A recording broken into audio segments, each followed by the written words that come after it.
welcome to Abhigyan Academy. Let us discuss an important topic of modern history, that is your revolt of 1857. So see, when it comes to the revolt of 1857, it is very important. It is very important because this was the first important battle or the first important movement that was raised by the people of India against the British power in India. Okay, so this is the first movement that was a movement of the people. That was a movement of the people against the British power, and it was completely unexpected by the British that they will do this kind of movement against them. So revolt of 1857 is very important for your modern history. Now, if we see the causes of this revolt of 1857, then we have to understand the background, that what were the policies going on by the British in India, why these people had to revolt against such a powerful party. Okay, so if everything was going well, why the people had to revolt against the British power? See, there were some of the policies that were actually brought by the British power in India, that were introduced by the British power in India, and that actually at the end they have actually provoked the people of India. The people at the end had no other option than revolting against the British power. Now look at, let's see some of the policies of the British power in India. See, if we see the political policy, then the doctrine of lapse. Doctrine of lapse is a very important cause for the revolt of 1857 in India. This doctrine of lapse, what? Lapse means what? When something is lapsed, okay, no use, okay. Now, this policy, doctrine of lapse, was introduced by the British Governor Lord Dalhousie in India. And what does this policy says? It says that if any ruler he have no legal hire, if any ruler has no legal hire, means no son, and if he have a adopted son, okay, if he have adopted a son, then that son can not be the ruler of that region. It means he cannot become the successor of his father if he is an adopted son. It means the ruler has to have a legal hire to succeed him.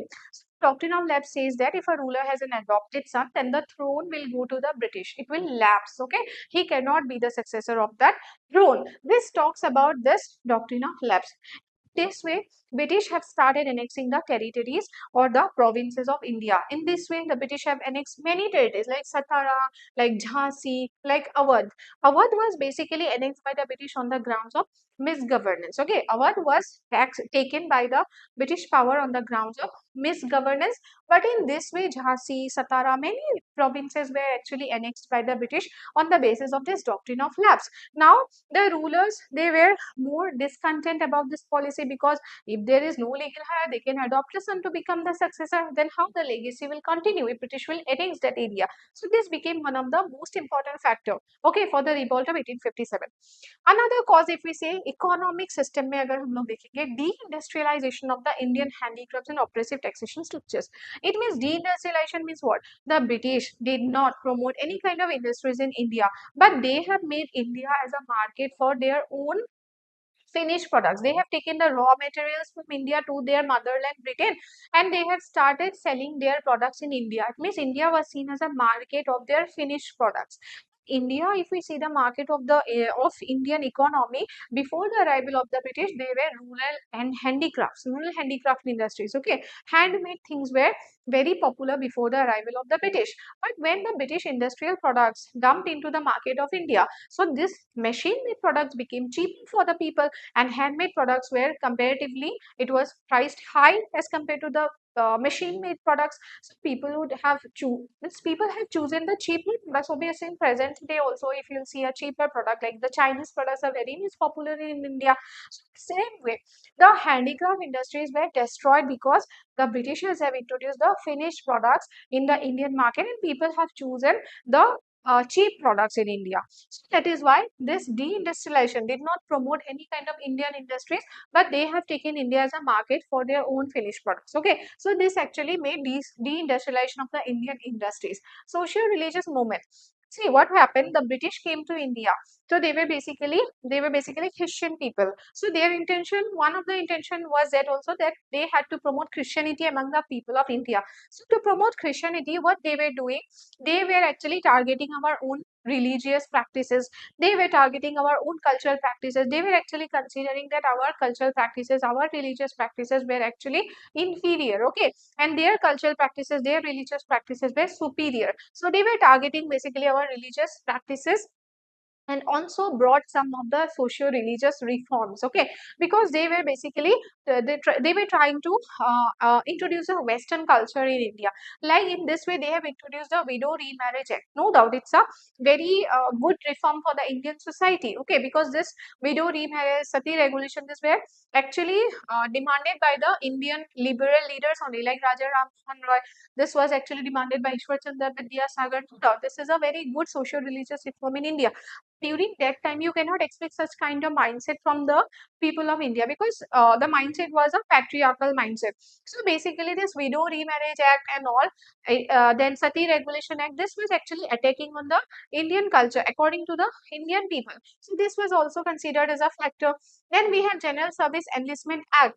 According to the General Service Enlistment Act, the Indian sepoys, okay, the sepoys, the forces that were actually hired under the East India Company, they were forced to travel via sea.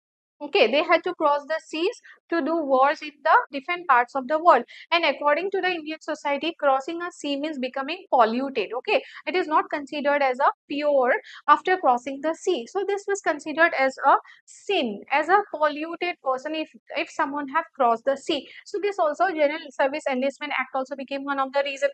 So now doctrine of lapse, as I said, the states that were annexed was Satara, then many Jhansi, Jabalpur, many states were annexed on the basis of this Trinoflex. Now, this was like a fuel. Okay, these factors were working like a fuel. At the end, to have this fire, you need a spark. Okay, to have this fire, you need a spark. So this factors worked as a fuel. Now you need a spark to lit the fire. That spark, that work of spark was actually done by the introduction of Enfield rifle. Okay, so now in the British East India Company, in the supply sector, there was an introduction of new Enfield rifle. There were rumors that these cartridges that were greased with the beef and pork fat. And before removing the cartridge, before using the Enfield rifle, you have to use your mouth. Okay, you have to remove the cartridge from your mouth. So this usage of beef and pork fat was actually hurting the sentiments, religious sentiments of the Muslims and the Hindus. Okay, this was hurting the sentiments of the Muslims and the Hindus. Now what will happen, the sepoys who were already in a discontent stage because of the policies of the British, now they have refused to use this Enfield rifle. And the first major refusal in the form of a revolt was done by this Mangal Pandey, who belonged to the 34th Native Infantry, okay, of Barakpur, eastern part. So he revolted against this introduction of this Enfield rifle, and he refused to use this. But later what will happen, this Mangal Pandey, he was actually hanged. Okay, he was hanged by the British, and then after then officially there was a start of this revolt of 1857 on 10th May 1857. Okay, from the region of Meerut this revolt started, and then in different regions this revolt was spread. Now the sepoys, they gathered in Meerut region and they marched towards Delhi, because Delhi was the central capital of the Mughal Empire. No doubt it was a nominal empire during that time, because already Mughal power declined, but their central power was limited to Delhi.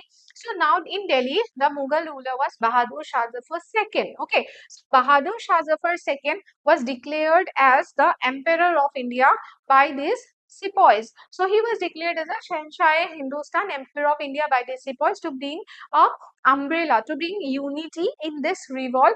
They declared this Bahadur Shah Zafar II as the Emperor of India, under whom the revolt will be formally launched from Delhi. So now after this 10th May, they have formally launched this revolt.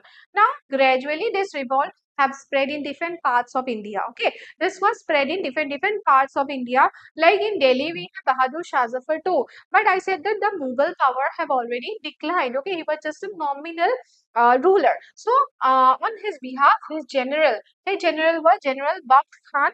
He actually played an active role from Delhi in this revolt. After them, we have Kanpur. It was led by Nana Sahib, who was the adopted son of Bajirao too. As I said, that adopted sons are no more recognized as the legal hire by the British. So this adopted son no more receiving any kind of pension. Okay, after the decline of the Maratha, he was no more receiving any kind of pension from the British power. That is why he have participated in this revolt along with his comrade, that is Tantia Topi. So Tantia Topi and Nana Sahib, they have actually participated from the region of Kanpur. After this, Lucknow Begum Hazrat Mahal. Okay, she was the queen of the ruler of Awadh. As I said, that Awadh was annexed on the basis of misgovernance. So, queen of Awadh. This Awadh ka ruler was arrested by the British. Awadh was annexed. The ruler was arrested, and it was annexed by the British power on the basis of misgovernance. That is why his wife Begum Hazrat Mahal had participated in this revolt of 1857 from Lucknow. Then Jhansi Rani Lakshmi Bai. So Rani Lakshmi Bai had an adopted son who was not recognized by the British as the ruler of Jhansi. That is why Jhansi may Rani Lakshmi Bai have participated. And from Bihar, Kunwar Singh, an 80-year-old person, he led this revolt because of the policies of the British. So these are some of the in different parts, some of the leaders of this different parts. Then there were so many efficient generals that were fighting from the British side. Okay, they had far advanced technology and far advanced people also fighting from the British side. Like we have in case of Rani Lakshmibai, she was defeated by Hugh Bruce. In case of Nana Sahib, defeated by Colin Campbell. They were the efficient generals that were participating in the revolt of 1857. Now, suppression and reason for the failure. See, within 1 year, 1857, say 58, within 1 year, the British have easily suppressed this revolt of 1857. Okay, so it did not take much time to suppress this all India level revolt, not actually expanded to all the parts of India, limited far south, far east, no impact of revolt of 1857. Okay, so now what we see that within 1 year only the British have suppressed this revolt. Okay, till 1815, this revolt was actually ended. Why this revolt proved to be a failure? No, it was not a complete failure. It started or it established the base for nationalism in India. But why it considered as a failure by the historians? Lack of coordination. See, it was localized. Okay, Jhansi, Rani Lakshmibai have fought for her own reason. Nana Sahib have fought for her own reason. So there was no cooperation. There was no a unified factor for this revolt. British superiority, as I said, that they had a better arms and ammunition. They had a better general, they had a better forces. Okay, everything was better when it comes to the British power, but when it comes to Indian rulers, they were still using the ancient methods for this revolt. Apart from this, non-participation means the revolt was not popular in all the parts of India, and many people did not even participate in this revolt. Like from the Maratha side, the Holkars, Sindhias, Nizam, they did not participate. Hyderabad was even loyal to the British. Okay, can you see? Hyderabad was even loyal towards the British. Then it was a limited scope. Far south and far east was not affected due to this revolt. Okay, now if we see that this revolt within 1 year was easily suppressed by the British power, and there were some major reforms that were brought by the British power in India, because the British also did not expect such kind of revolt from the people of India in a short span of time. Okay, so after this the British have brought some major changes, like the British have taken the power to administer India from the East India Company. Okay, so now the administration of India will be looked after by the British Crown, not by the British Company. And a new designation was created, like the designation of Governor General will be elevated to Viceroy, and Lord Canning was called as the first Viceroy of India. Then you have your Queen's Proclamation that guaranteed non-interference in the religious affairs of India. Now they would further interfere in the religious affairs of India. As I said, the social religious causes were also there for the effect of this revolt. Military reform, if we see, the Peel Commission reorganized the army to increase the ratio of European soldiers to Indian sepoys. Now, the number of Indian soldiers in the East India Company will be reduced, because these are the Indian sepoys only under East India Company who have revolted. Okay, as I said, that they refuse to use the Enfield rifle. Now, Queen's Proclamation is often called as Magna Carta of the people of India, because the administration will be looked after by the crown. For it is taken from the East India Company. Okay, position or a new position was created to help the Viceroy in the administration of India. It was Secretary of State. Okay.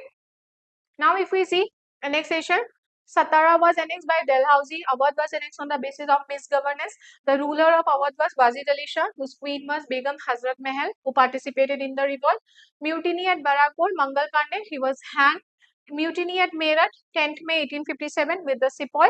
Government of India Act 1858 that transferred, okay, that transferred the administration of India from the East India Company to the British Crown, which is called as the Government of India Act, okay, 1858. Now, this war, 1857 revolt is seen by different historians in a different perspective. Different historians will give their own views. For example, B.D. Savarkar has considered this revolt of 1857 as the first war of independence. Okay, so these are different views, different historians have given their perspectives. These are the centered areas, okay, centered areas of this revolt of 1857. Okay, far south, far east not affected, and the Marathas, Holkars, Indias, and Hyderabad, Nizam Hyderabad have even remained loyal towards the British power. So this is all about your revolt of 1857. Okay, so I have tried to explain the causes also and the consequence also of this revolt, how the British have tackled this revolt and what were the policies that were actually brought by the British power in India after this revolt. So this is a very important topic for your exam perspective. Please go through this topic properly and try to understand this topic, that how the people have at the end revolted against the British and how the British have tackled this revolt. That's all for today. Thank you.